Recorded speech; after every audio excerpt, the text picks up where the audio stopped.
שלום, וברוכים הבאים לתוכניתנו. מה שלומך, טיקי? מצוין, מיקי! אני שמח לשמוע. מיקי, כן? מה תקריא לי היום? היום אני אקריא לך סיפור שנקרא פופו ליצן החצר העצוב. יש, איזה כיף! אני שמח שאתה שמח. בוא נמצא את הסיפור רק.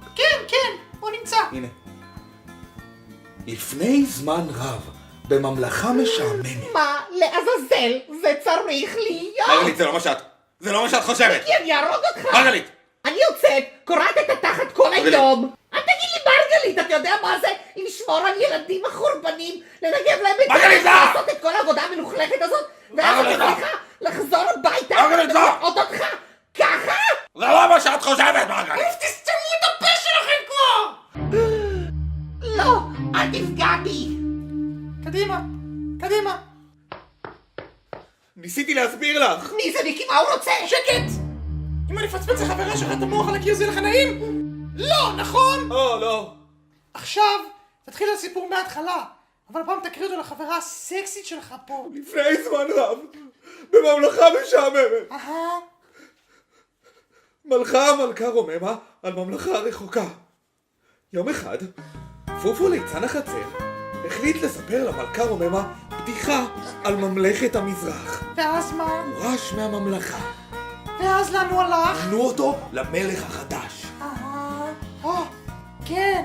שבאותה מהירות שאתה מגיע לפסגה, כך חיש מהר, אתה יכול גם ליפול ממנה. הטירוף השתלט לחלוטין על פופו, והוא החליט שעליו לעשות הכל כדי לשוב לכך המלכות.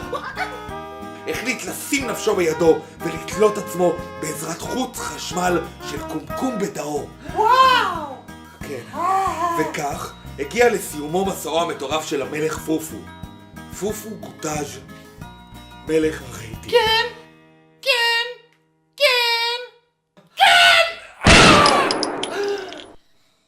מנוול! הרגת אותו! מה? זה בכלל אקדח צעצוע. מה זאת אומרת? מה, אתה חושב שהחיים זה משחק? בטח שזה משחק. לא ראית איך אנחנו נראים? מה? על מה אתה מדבר? נו באמת, לא שמת לב אף פעם? תראי.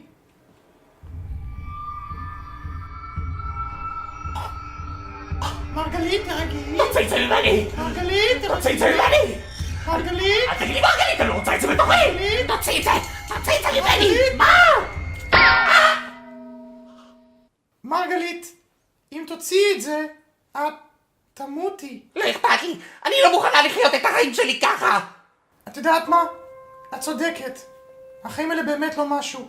אתה מתכוון? כן. מוכנה? כן. 1, 2, 3.